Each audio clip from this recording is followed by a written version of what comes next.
Hello, you lot. Hello. Look at us. It's just three of us. The three musketeers, three amigos. Have we started? We've started. Oh, wow. Yeah. We've started. The front row. We'd make a good front row, wouldn't we? Where would I be in the middle? You'd be the hooker. Yeah, hooker. John, you just popped a little Super League hat on. Yeah, which I'm is very just on brand, isn't it? very passionate about Super League. I know you are. So I've just got Super League merch. You're the face. Merch. You are the face of Super I'm the League. arse of Super League. You You used you used to be the face of the campaign for refereeing, didn't you? Which was ironic. I did, and I know where you're going with this, Mark. It was Respect the Referees campaign. Go on, Mark, carry on. Well, you just had zero respect for referees for 80 minutes a I week. did. I had a lot of respect for referees. It's touch judges I can't stand. Subhuman scum. Subhuman scum. Not even referees. Didn't even make it. Touch judges. Poor old touch judges. Well, we don't need touch judges now, do we? Is this going to be the discussion? No, but we don't. Do we? Elaborate. It's almost like as redundant as a square leg umpire in cricket. Why do we need a square leg umpire in cricket? To judge on runouts? What, Yeah. as What opposed to else? the video ref. Yeah, when it goes to video ref anyway. Right. Is his foot in touch? Guy's not sure. We go to video ref. Just get rid of him. Do they not wave the flag to catch the referee's attention at then times? they never back themselves. Well, So what what we happens? what we're doing is belittling touch judges weekly by going to the video referee. He puts his flag up. Right, we'll just check it. Ah, you were wrong. Right, you're stupid. That's what's true, happening. yeah.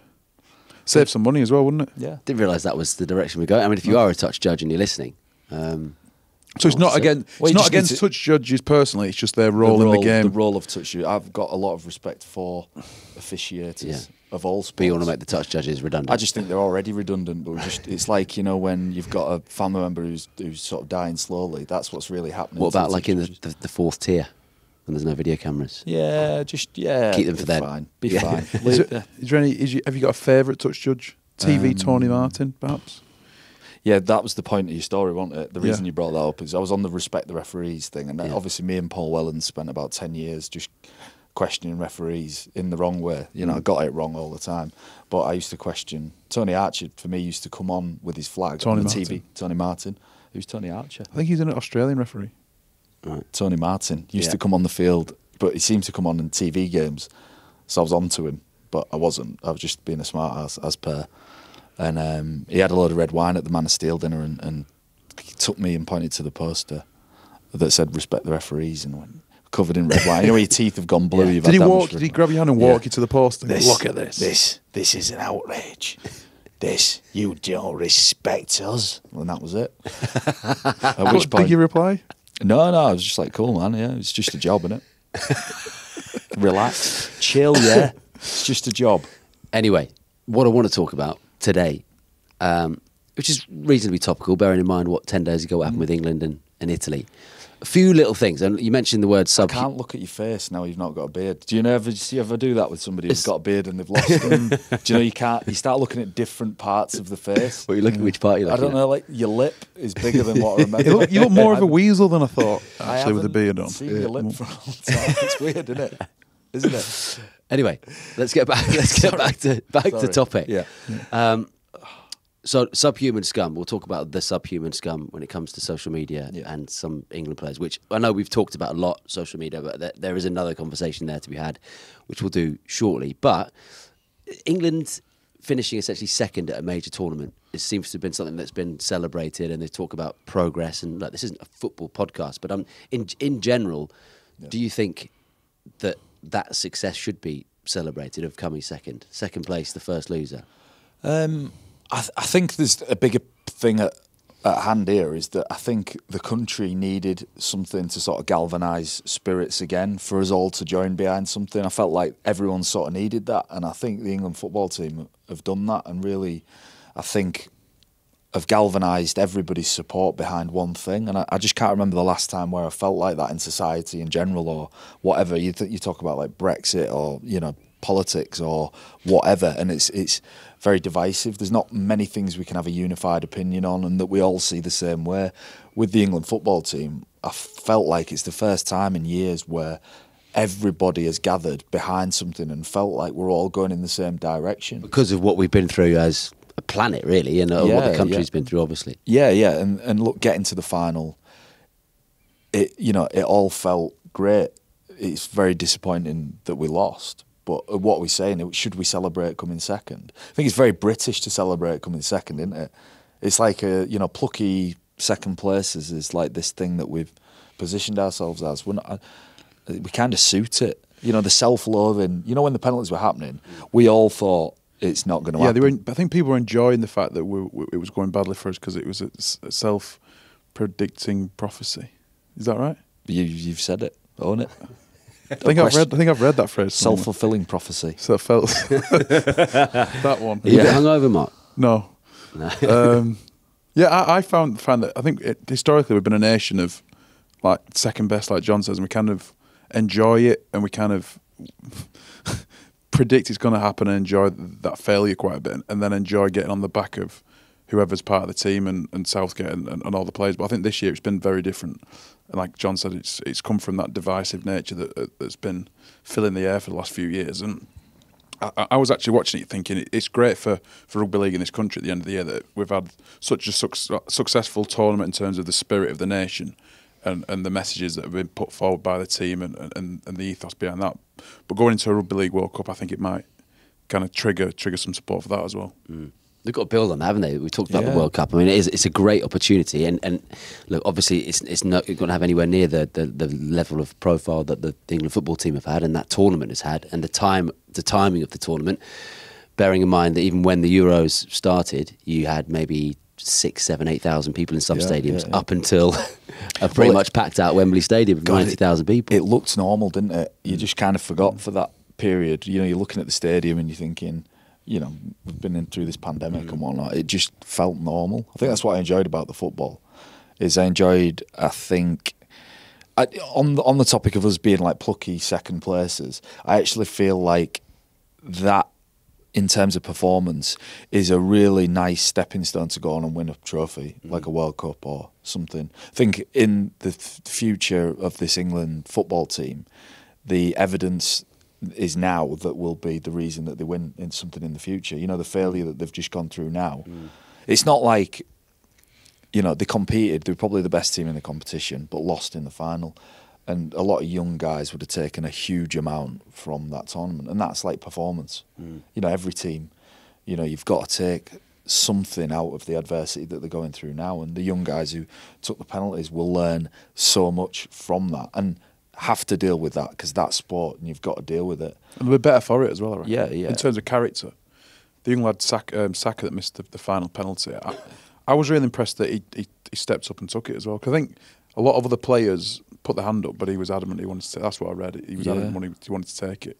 In terms of a 19-year-old young man who's been on at such a massive stage, to put yourself out there, take it, and then obviously learn from it, and learn from a performance side of things. But as a man, just owning it, I thought was really impressive. It's weird that all the young guys took penalties though. Yeah.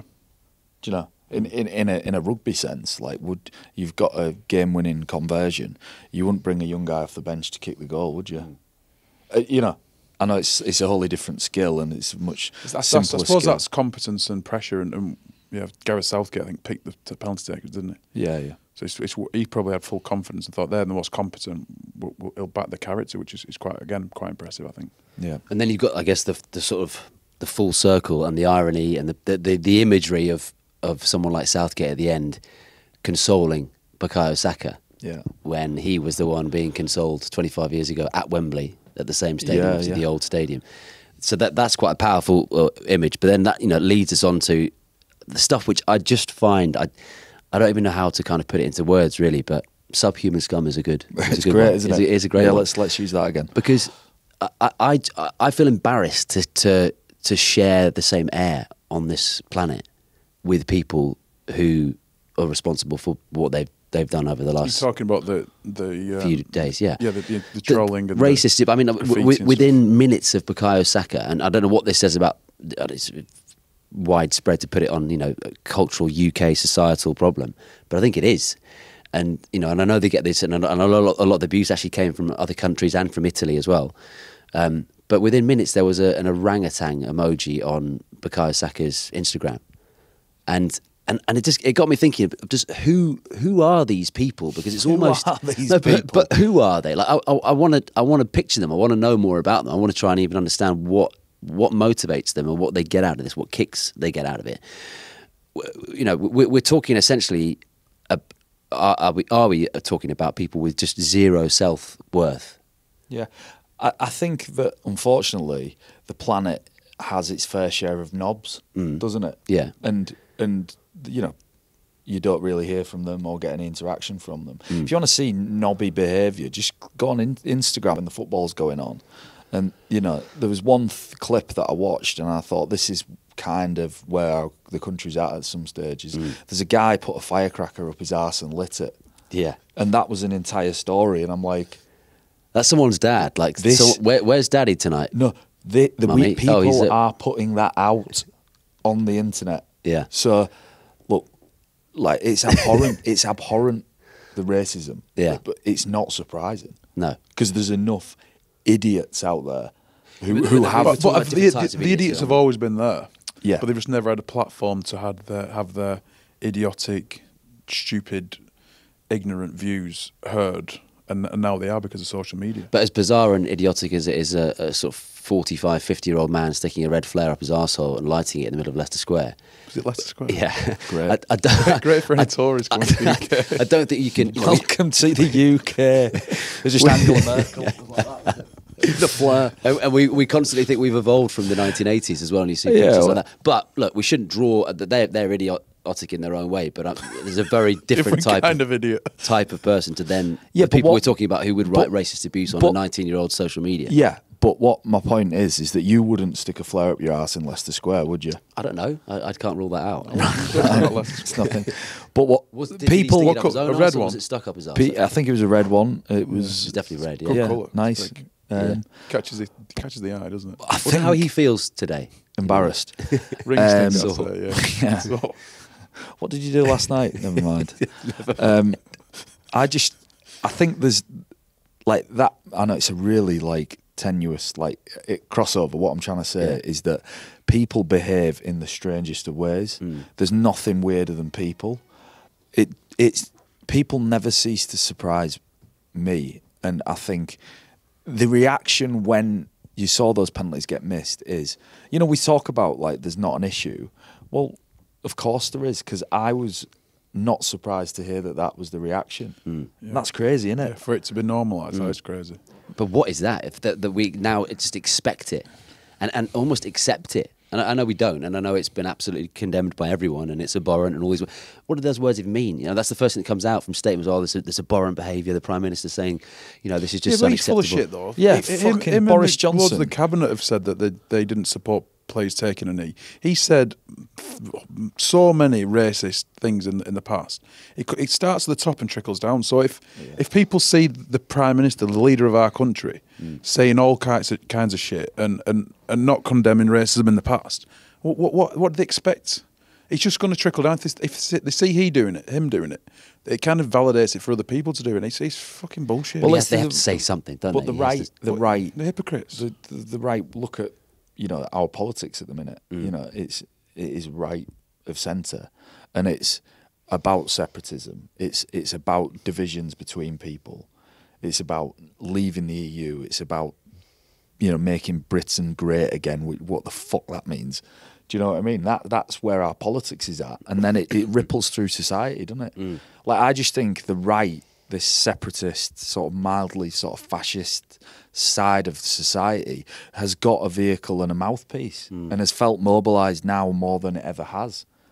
And there's a number of reasons why, but that's one of the biggest issues we face, and it manifests itself in ignorant, racist abuse. Yeah. That just like I like your question, Will, is who is that? Yeah. Who is it? Right? Because we would never do that. No. I don't know anybody who would do that. So who is doing it? No. And look, I think the thing is, because of social media, when you think back even to the time where we were talking about Gareth Southgate 25 years ago, imagine the shit he would have got 25 years ago if social media existed. Maybe it's always been there. Yeah, and this has given them a platform to do it, these Yeah. people. But I think that's an interesting examination to make is who are these people? They're faceless, that they're never called out. So you know, interestingly as well, that when you look at, say, the BBC write an article, and it's quite a stirring article, and people comment on it, and it's an opinionated piece. The BBC are responsible for monitoring the comments underneath. So, for example, Ofcom could complain if there was racist content on that article. The BBC would be responsible for that. So they have to get rid of all the abuse and the racist stuff on that. Social media companies don't, because they're not monitored in the same way. They're not regulated. They're not treated like a broadcaster. However, we've seen, and it's they can find these people within 2 minutes if they wanted to. Yeah. So how the hell are they not all individually being dragged out of this gutter that they're in? They should. They should be hauled over the coals. They should be made a public example of. And it's the only way to deal with it, is make them accountable for like what they think they've done is funny, or they think they can. Do they think it's funny? Or no. So what are they trying to do? Like, I don't know. Hurt somebody's feelings? They're probably desperate for attention, aren't they? But is that what it is then? It is so me describing them as people with very little / zero self-worth. Yeah, is when you then try and imagine who these people are. Let's face it, the majority of them are white, working class guys who have probably zero respect for themselves, zero value in their own life. Yeah. But the only people that they think are beneath them are people who aren't white. Yeah. Which I think is does this happen in other countries? Does it happen in other sports? I'm not saying rugby league, for example, is not perfect, right? And there are probably just as many wankers up north as there are down south, geographically, right? Maybe not. Maybe you might not agree with that. But no, definitely not. They don't have these. There are not these issues in rugby league. There are not players being called out, and I know it doesn't have the hype and the media exposure that other sports do, and it is a minority sport within the UK. So maybe it's just not getting the attention, but it does not have that systemic problem in that sport, does it? No, but society has the problem. Yeah. So the wider in society things go, the more extreme opinion is, isn't it? So if you have 10,000 people, the extremes of that opinion, in that group of people is so much. But if you've got 60 million people, and they're all interested in something, the extremes of opinion there are huge, aren't they? And it breeds more as well. Yeah, and we've got to be careful, because if these opinions are out there and people actually think like this, and people actually react to sport like this, then it's better out than in. We should find out who these people are, and as long as the punishments are there, but the punishments aren't there. That's the problem. Not. But people thinking they can do that, or even thinking it but not doing it is almost worse. For me, is in once it's out there, digital information now can't be erased, can it? No. So this guy or girl who's commented on that post should never work again. Should never be employed again. Should have his life destroyed because of his actions. But he won't. No. But that's the only way to deal with it. No. Well, look, we said this all along. I don't understand why. Well, I kind of do understand, but I don't get why it's not been enforced that if you set up a social media account, whether you set up an Instagram account, Twitter account, TikTok, whatever other crap there is, you have to put your passport detail in. You have to put your passport number in. Yeah, that should happen. I don't think it will. Surely it's the most simple. You can only have an account if you're verified through your passport number. Yeah. And therefore, anything you write, you're accountable. Or would everyone just boycott Instagram and Twitter and stuff and just get back to being normal people? But there are great things for social media. It does offer some great things. Knowledge, information is power. It's being nosy. Being nosy. Do you like being nosy? What's the benefit of it? There are great things that come out of social media. Talk to me. Well, even in terms of Twitter is information, isn't it? Information is power. It's journalism. It's the speed of journalism. Speed of information. Well, think how long it would take to print a newspaper after a sporting event, for example, whereas now information is there at the click of a finger. But websites do that, don't they? But it's not or an app. Yeah. Sky Sports News app. It's unregulated stuff, isn't it? Yeah. That's the problem. We're getting to it, is the fact that I can put an opinion piece out about, If you could do, let's do that, fake news, whether it's with Brexit. It's not fact-checked. It's COVID. Loads of conspiracy theories are just out there in the wild because nothing's fact-checked.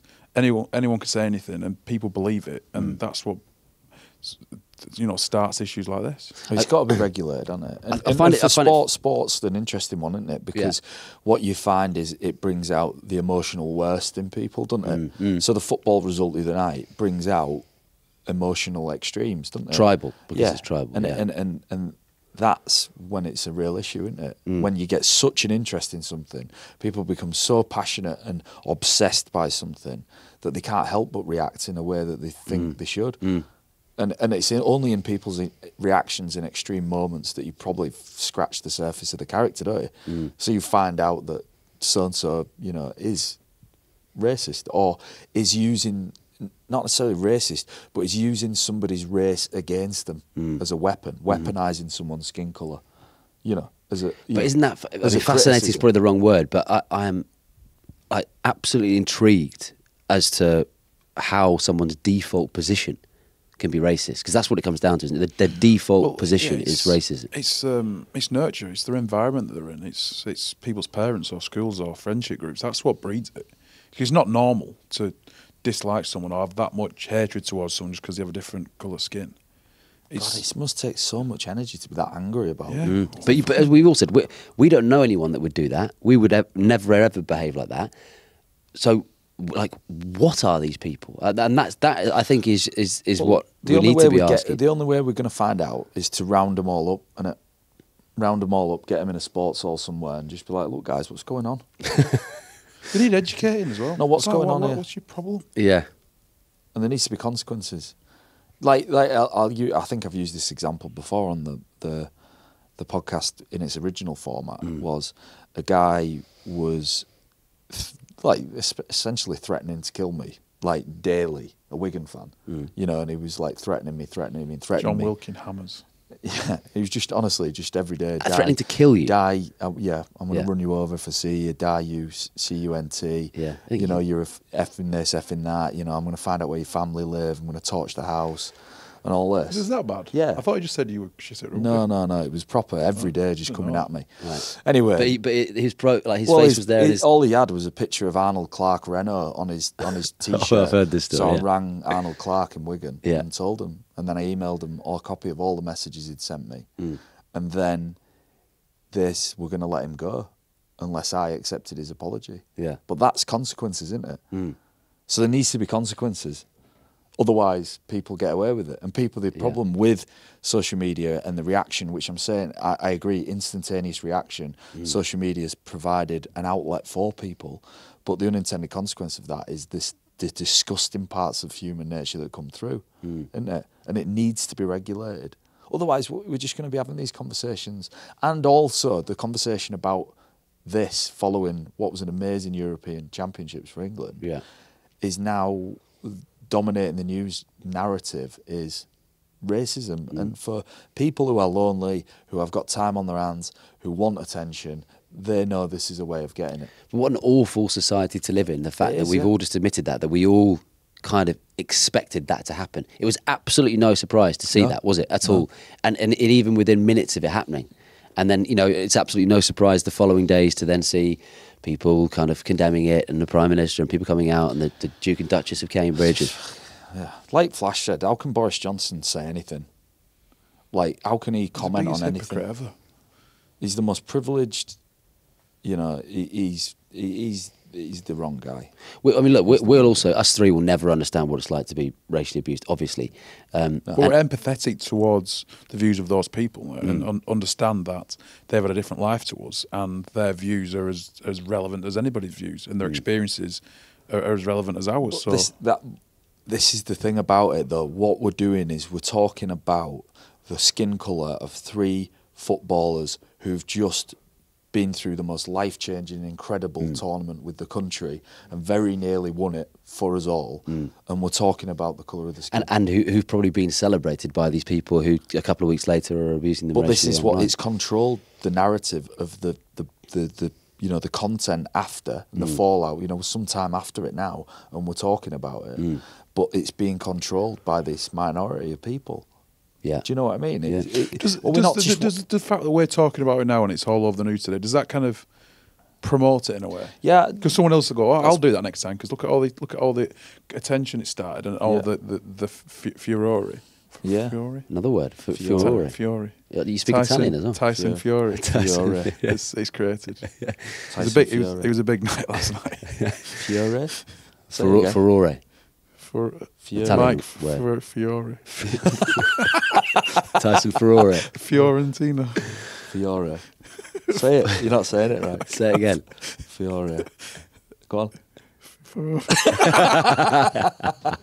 What a shocker to them, isn't it? See, this is what happens when I talk. Yeah, I just keep quiet. Yeah. shut the fuck up. man. I just think, like we've said, nothing will change until that's one example, and that passport one I've heard used many, many times. And the obvious answer is why that won't happen is because the social media companies won't allow that to happen. Because if you suddenly have to regulate and put your passport on, can you imagine how many millions of users they would lose? Therefore, advertising and everything. That's that why goes with governments need to be strong and just say, sort it out, or you won't be allowed to run it in our country. Like you do in China. You don't have Twitter and Instagram in China and North Korea, do they? Even if those views are regulated, though, they're still out there, aren't they? That's the issue. And they've always been there, those views. These views haven't just appeared because social media, like we said earlier, it's given them a platform for their views to be aired. Yeah. Most of these people, well, unless they're completely stupid, alias accounts and whatever. It's like a picture of a pirate with, some random location or whatever. So, it comes back to who are these people? And the worrying thing for me, and we talked about it, I mean, even years ago I remember Raheem Sterling at Chelsea when he was racially abused there, and they could see the guy in the crowd. And remember, they pulled him out, and they found him, and he had I can't remember what his job was. He had a pretty decent job, family guy, kids. And, and he lost his job, but he denied it, that he was saying certain things, through the lip reading or whatever. He claimed that he was saying one thing, and it would be horrific if he hadn't said what he'd, allegedly been accused of, and lost his job. But when he talked about consequences, he faced the consequences. But 90% plus of these people now doing this and sticking these things on Instagram and on social media aren't facing any consequences at all. Yet they're still celebrating these guys' success.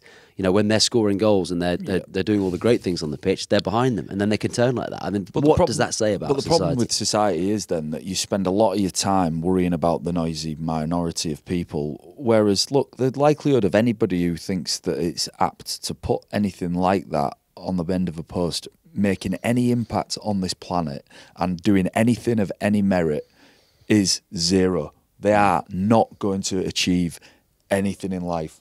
So, we're talking about a group of idiots whose life is something that unenviable that we probably don't want, and that have got zero chance of making any impact on the planet whatsoever.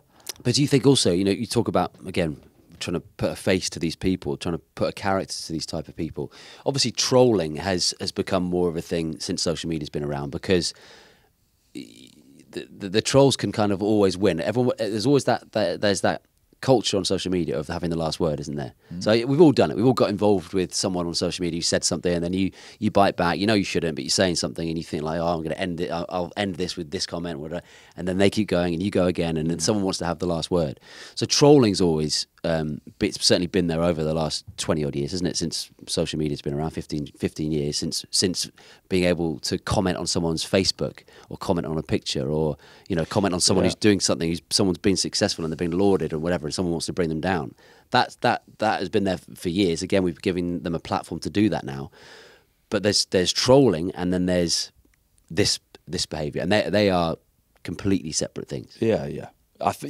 You're right. You can have an opinion on somebody and put it out there, but if it had just been abuse about missing the penalty or missing penalties, then that's fine. That's just part of the job. But what we're suggesting is these guys missed penalties because they're black. Do you know what I mean? Is that what we're doing? And in terms of trolling, like, it will always happen. Even if it doesn't happen to your face, it happens in the background, doesn't it? Like, people have an opinion on you, whether you like it or not. You just don't get to hear it that often. Yeah. So, trolling will always happen. And, I caught myself probably about 5 or 6 years ago trolling somebody by accident. Not by accident.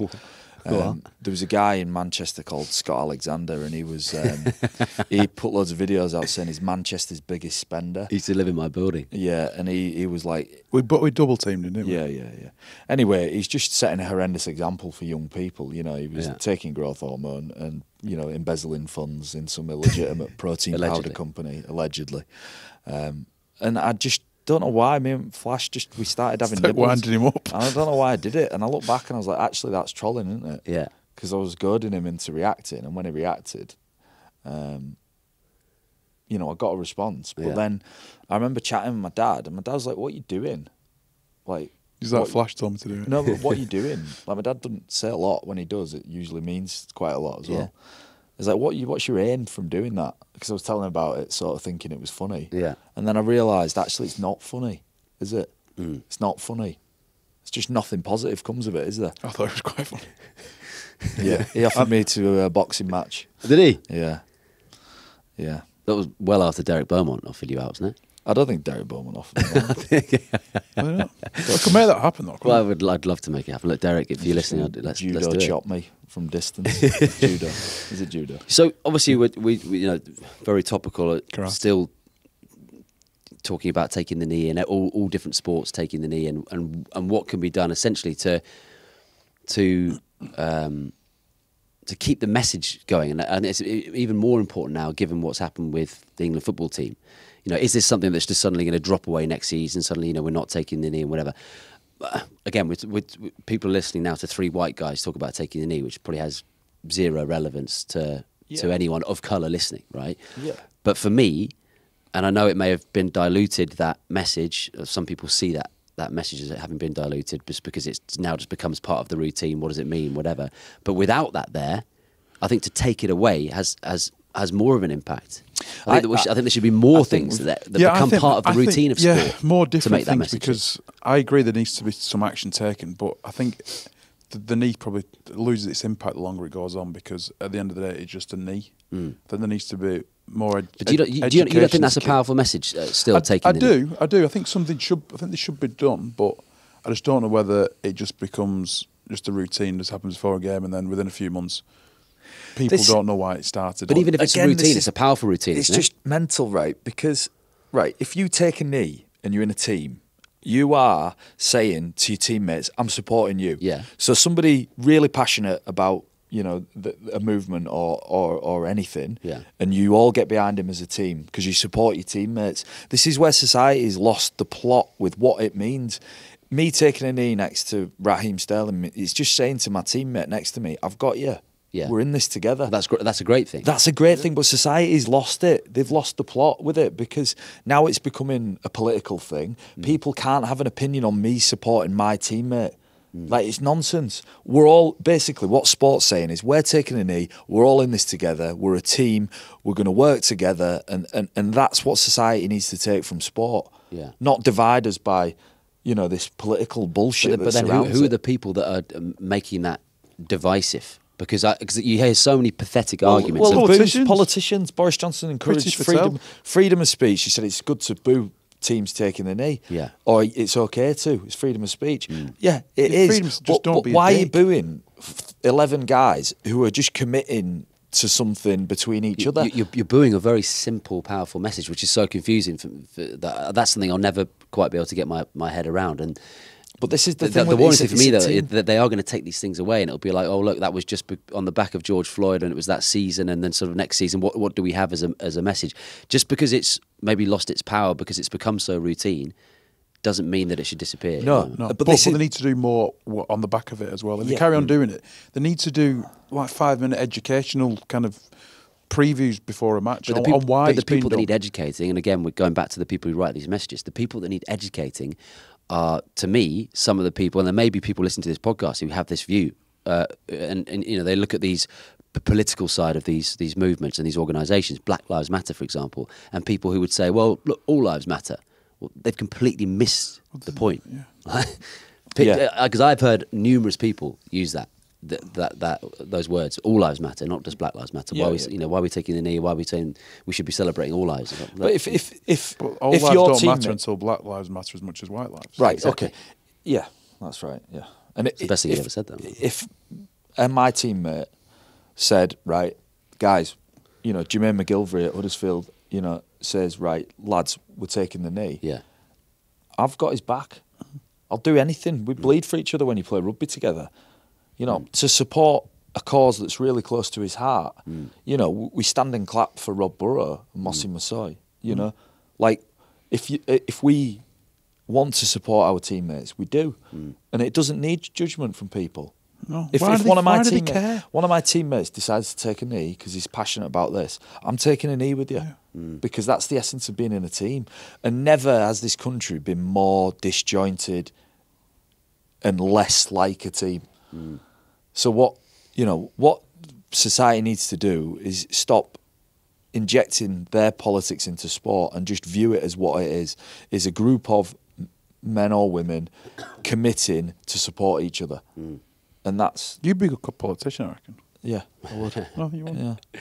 But isn't it interesting that I made that massive sweeping generalisation about 20 minutes ago of just from things that I've read, articles that I've read, radio shows I've listened to, podcasts I've listened to about these issues where we're talking about someone with no self-worth. And, again, it's a sweeping generalisation to say that we're looking at potentially white, young, middle-class men who don't have anything in their life to celebrate. They have no value, they have no self-worth. Whether that's been, hammered home to them recently because of the Conservative government or whatever, they would have an answer for all of these things, right?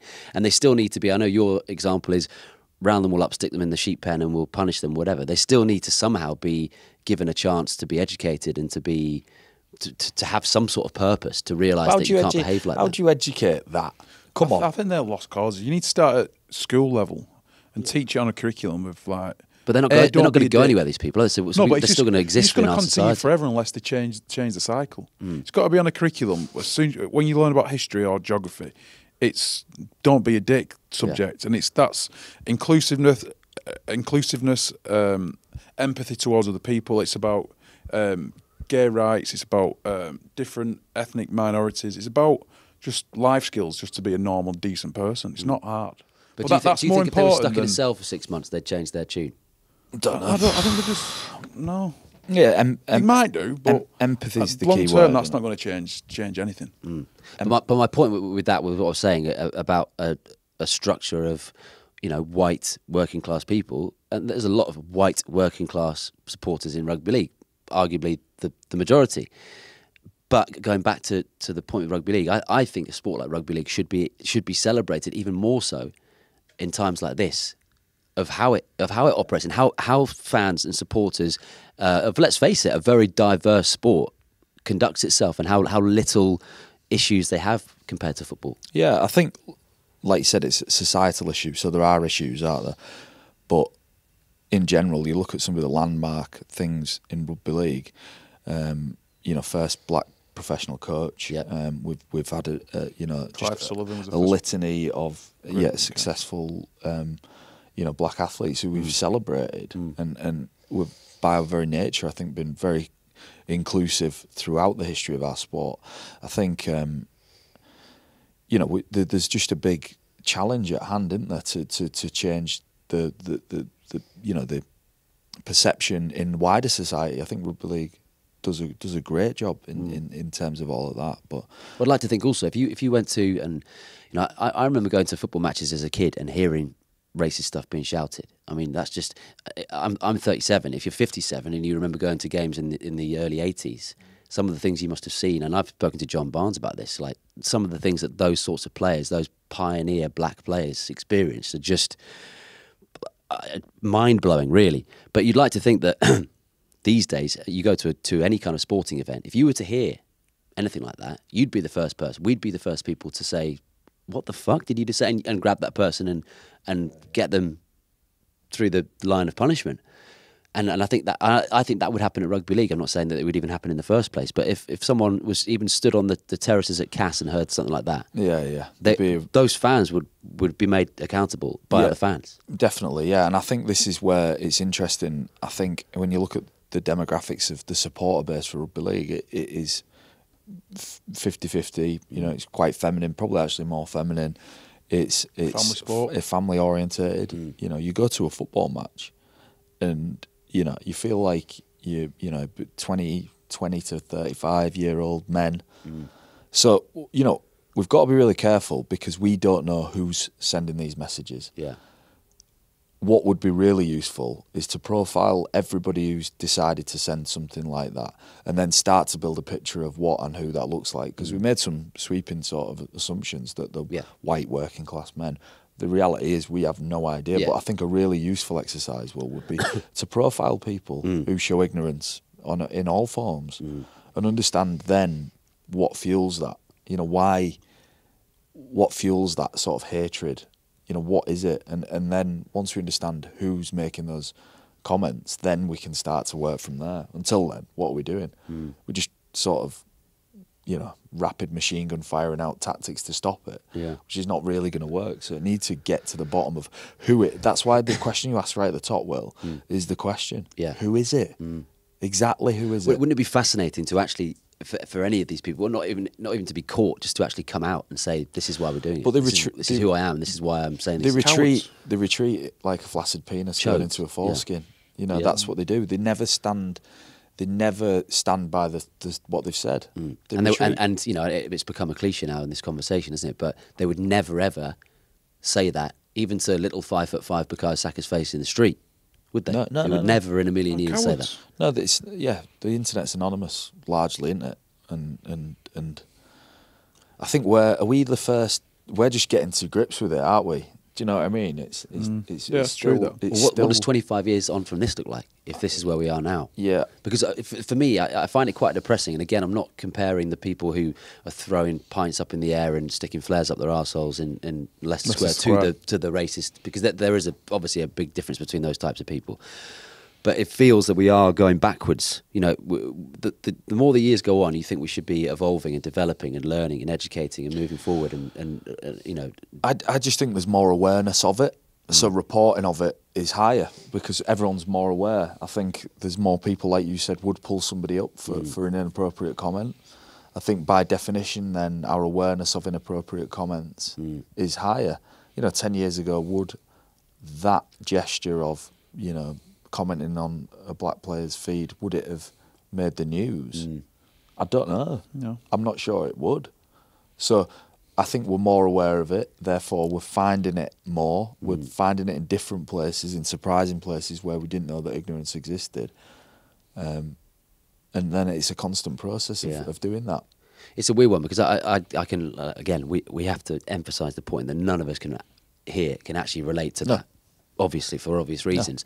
But for example, my nephew, right, who's 14 months old, is mixed race. Yeah. His dad is a black guy from Ecuador, and so I have now a sort of, you know, obviously a blood and family connection, and the idea of him at 14 months being a 19-year-old footballer, say, you know, someone like Bukayo Saka in 18, 19 years' time. And not even let's take that away. Not even being anyone. No one knows who he is, but just being abused at school or by those types of people makes me sick to the core. Yeah.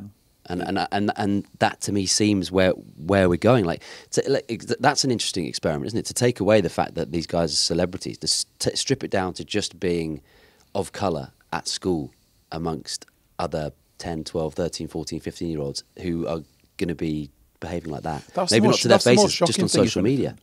The point you make there is that this is highlighted, it's on a massive stage, it's 3 footballs, it's terrible. But if that's going on, then every school in the country, there's similar things happening. And there's lonely young black guys that's probably having to deal with this sort of stuff. And that's just more shocking to me that